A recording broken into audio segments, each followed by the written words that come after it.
மேற்கு மண்டல விவசாயிகளுக்கான வேளாண் ஆலோசனை. மேற்கு மண்டலத்தின் அனைத்து மாவட்டங்களிலும் அடுத்து வரும் 5 நாட்களுக்கு மிதமானது முதல் கனமழையுடன் மணிக்கு 12 முதல் 28 கிலோமீட்டர் வரை காற்றும் எதிர்பார்க்கப்படுகிறது. மேற்கு மலையடி வாரங்களில் கனமழை எதிர்பார்க்கப்படுகிறது. இடியுடன் கூடிய மழையும் சுழற்காற்றும் எதிர்பார்க்கப்படுகிறது. நீர்ப்பாசனம், உரமிடல் மற்றும் பூச்சி மருந்து தெளித்தலை ஒத்திவைக்கவும். அதிக மழை எதிர்பார்க்கப்படுவதால் நெல், நாற்றங்கால் மற்றும் நடவு செய்த வயல்களில் முறையான வடிகால் வசதி செய்யவும். நாற்றங்காலில் தத்துப்பூச்சிகள் தாக்கத்தை மேலாண்மை செய்ய 5% வேப்பங்கொட்டை சாறை தெளிக்கவும். நடவு வயலில் ஆனைக்கொம்பன் தாக்கம் காணப்படின் பிப்ரோனில் 5% SC மருந்தை ஹெக்டருக்கு 1000 மில்லி என்ற அளவில் தெளிக்கவும்.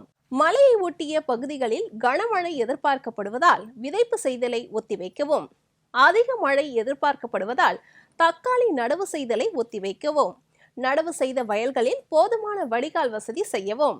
காவிரி டெல்டா மண்டல விவசாயிகளுக்கான வேளாண் ஆலோசனை. நடவு வயலில் குறுவை நெல் நடவு செய்யும் பொழுது 18 முதல் 22 நாட்கள் வயதுடைய நன்கு வாலிப்பான நாற்றுகளை உயிர் உரங்களான அசோஸ்பைரிலம் 1 கிலோ 125 மில்லி லிட்டர் மற்றும் பாஸ்போபாக்டீரியாவை 1 கிலோ 125 மில்லி லிட்டர் 40 லிட்டர் தண்ணீரில் இட்டு நாற்றுகளின் வேர்ப்பாகம் கரைசலில் நன்கு நனையுமாறு 15 முதல் 30 நிமிடங்கள் வரை வைத்திருந்து பிறகு 20ற்கு 10 சென்டிமீட்டர் இடைவெளியில் நடவு செய்ய வேண்டும்.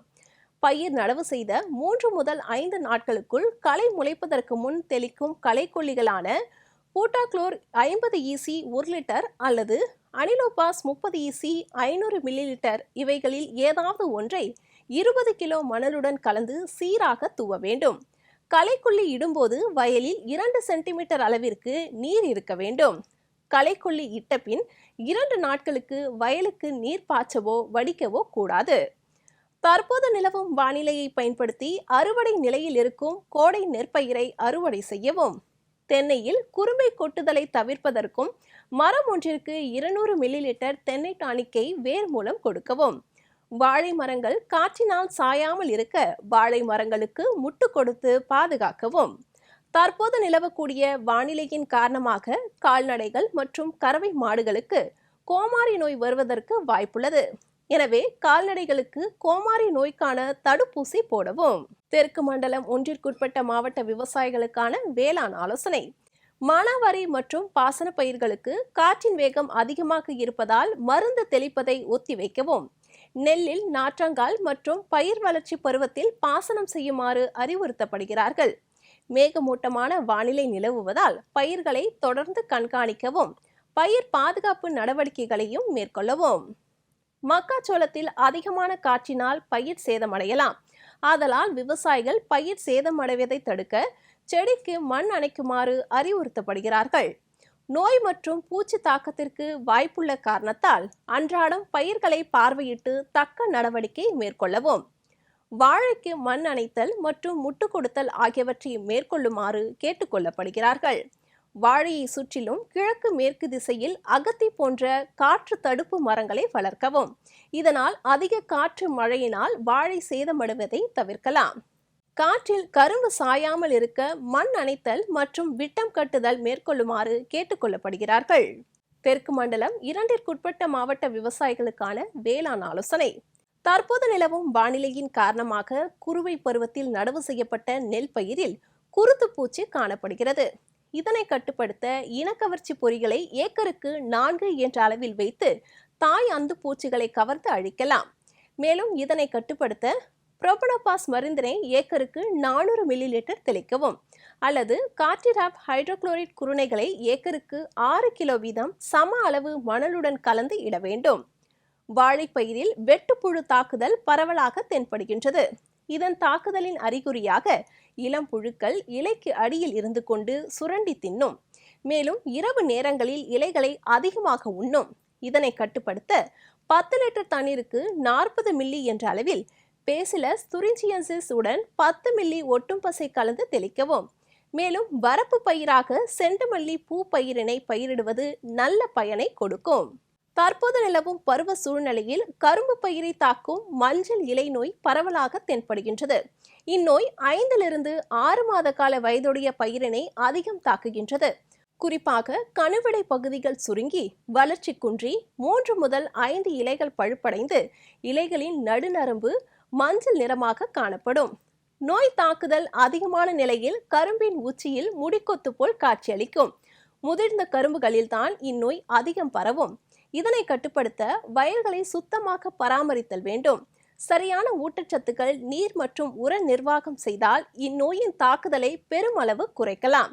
மேலும் இதனை கட்டுப்படுத்த 1 ஏக்கருக்கு 100 மில்லி என்ற அளவில் இமிடாகுளோபிரிட் மருந்தினை கலந்து தெளிக்கவும். மலை பிரதேச மண்டல விவசாயிகளுக்கான வேளாண் ஆலோசனை.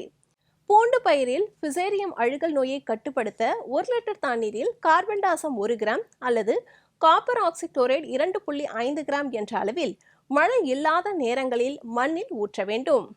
குறுமிளகு வாடல் நோயை கட்டுப்படுத்த ஒரு செடிக்கு ட்ரைகோடெர்மா ஆஸ்பெரிலம் அல்லது பேசிலஸ் சப்டிலஸ் 25 கிராம் மற்றும் வேப்பம் புண்ணாக்கு 500 கிராம் மழை இல்லாத நேரங்களில் இட வேண்டும். கேரட் பயிரில் துருயி மேலாண்மையை மேற்கொள்ள விதைத்த 45 முதல் 50 நாட்களில் 1 ஏக்கருக்கு 4 கிலோ குளோரான்டினிலிப்ரோல் என்ற குருணை மருந்துகளை மழை இல்லாத நேரங்களில் மண்ணில் இட வேண்டும். மின்னல் மற்றும் இடியுடன் கூடிய மழையிலிருந்து கால்நடைகளை பாதுகாக்க வெளியில் மேய அனுமதிக்காதீர்கள். மின் கம்பங்கள் மற்றும் மரங்களுக்கு அடியில் கால்நடைகளை கட்ட வேண்டாம். உள்ளூர் கால்நடை மருத்துவருடன் கலந்து ஆலோசித்து கால்நடைகளுக்கு பருவகால நோய்களுக்கு எதிராக தடுப்பூசி போடவும். வடமேற்கு மண்டல விவசாயிகளுக்கான வேளாண் ஆலோசனை. தற்போது நிலவி வரும் தட்பவெப்ப சூழ்நிலையில் மரவள்ளியில் செம்பேன் தாக்குதல் தென்படுகிறது. இதனை கட்டுப்படுத்த இலைவழி தெளிப்பாக புரோபகிட் என்ற ரசாயன பூச்சிக்கொல்லி மருந்தை 1 லிட்டர் தண்ணீருக்கு 1.5 மில்லி வீதமும் ஒட்டும் திரவம் 1 மில்லியையும் கலந்து தெளிக்கவும். காய்கறி சாகுபடி செய்துள்ள விவசாயிகள் காய்கறி நுண்ணூட்ட கலவையை லிட்டருக்கு 3 முதல் 5 கிராம் என்ற அளவில் கலந்து இலைவழி தெளிப்பாக பூ மற்றும் காய்பிடிக்கும் தருணத்தில் தெளிப்பு செய்ய வேண்டும். வாழை சாகுபடியாளர்கள் காற்றின் வேகம் அதிகரித்து காணப்படுவதால் தார் போட்ட வாழை மரங்களை மூங்கில் அல்லது சவுக்கு மர குச்சிகளை கொண்டு முட்டு கொடுக்குமாறு அறிவுறுத்தப்படுகிறார்கள். கால்நடைகளை தாக்கும் புற ஒட்டுண்ணிகளால் பண்ணையாளர்களுக்கு பெரும் பொருளாதார இழப்பு ஏற்படக்கூடும். பொதுவாக உண்ணி தாக்கம் மழைக்காலங்களில் அதிகமாக காணப்படும். உண்ணிகள் கால்நடைகளை கடித்து ரத்தம் உறிஞ்சுவதால் இரத்த சோகை ஏற்படுவதுடன் பல நோய்க்கிருமிகளை கால்நடைகளுக்கு பரப்புவதால் கால்நடைகளின் உற்பத்தி திறன் குறைந்து பொருளாதார இழப்பு ஏற்படுகிறது. உண்ணிகளை கட்டுப்படுத்துவதற்கு பொதுவாக பூச்சிக்கொல்லி மருந்துகளான சைபர்மெத்ரின், டெல்டாமெத்ரின், ஃப்ளூமெத்ரின் மற்றும் ஐவர்மெக்டின் போன்றவை பயன்படுத்தப்படுகிறது. வடகிழக்கு மண்டல விவசாயிகளுக்கான வேளாண் ஆலோசனை. எதிர்பார்க்கப்படும் மழையை பயன்படுத்தி நெல் நடவு பணியை மேற்கொள்ளலாம். நாற்றங்கால் வயலில் முறையான வடிகால் வசதியை ஏற்படுத்தவும். தற்பொழுது நிலவி வரும் வானிலையின் காரணமாக நெற்பயிரில் பாக்டீரியா இலைக்கருகள் நோயின் தாக்கம் அதிகமாக காணப்படுகிறது. இதன் அறிகுறிகள் இலைகளின் மேற்பரப்பில் வெள்ளை நிற கோடுகள் காணப்படும். நோயின் தீவிரம் அதிகமாகும் போது கோடுகள் பழுப்பு நிறமாக மாறி காய்ந்துவிடும். இதனை கட்டுப்படுத்த ஏக்கருக்கு காப்பர் ஹைட்ராக்சைடு 300 கிராம் என்ற அளவில் தெளிக்கவும். தற்பொழுது நிலவி வரும் சூழ்நிலையில் நெல் நடவு வயலில் இலைப்பேன் தாக்கம் தென்பட்டால் 1 ஏக்கருக்கு தயாமித்தாக்சம் 40 கிராம் அல்லது அசாடிராக்டின் 400 மில்லி லிட்டர் என்ற அளவில் தெளிக்கவும்.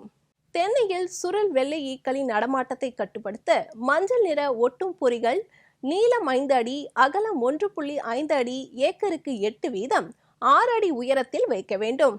பசை தடவிய மஞ்சள் நிற பாலத்தின் தாள்களை மரத்தை சுற்றி கட்டி முதிர்ந்த ஈக்களை கவர்ந்து அழிக்கலாம். வெள்ளை ஈக்கள் அதிக அளவு பரவும் போது என்கார்சியா ஒட்டுண்ணிகள், காக்சினெலிட் ஒட்டுண்ணிகள், பொறிவண்டுகள் மற்றும் கிரைசோபெர்லா இறை விழுங்கிகள் ஆகிய நன்மை செய்யும் பூச்சிகள் தோப்புகளில் இயற்கையாகவே உருவாக ஆரம்பிக்கும். என்கார்சியா ஒட்டுண்ணிகள் அதிக அளவு உருவாகி வெள்ளை ஈக்களின் சேதத்தை 40 முதல் 70% அளவிற்கு குறைக்கின்றது. அதிக மழை பெறும் மண்டல விவசாயிகளுக்கான வேளாண் ஆலோசனை. தோட்டக்கலை பயிர்களான வாழை, மிளகு, கிராம்பு, ஜாதிக்காய், லவங்கப்பட்டை மற்றும் தென்னை மரங்களுக்கு பாத்திகள் அமைத்து மக்கிய தென்னை நார் கழிவுகளை இடுவதன் மூலம் மண்ணின் ஈரப்பதத்தை பாதுகாக்கலாம்.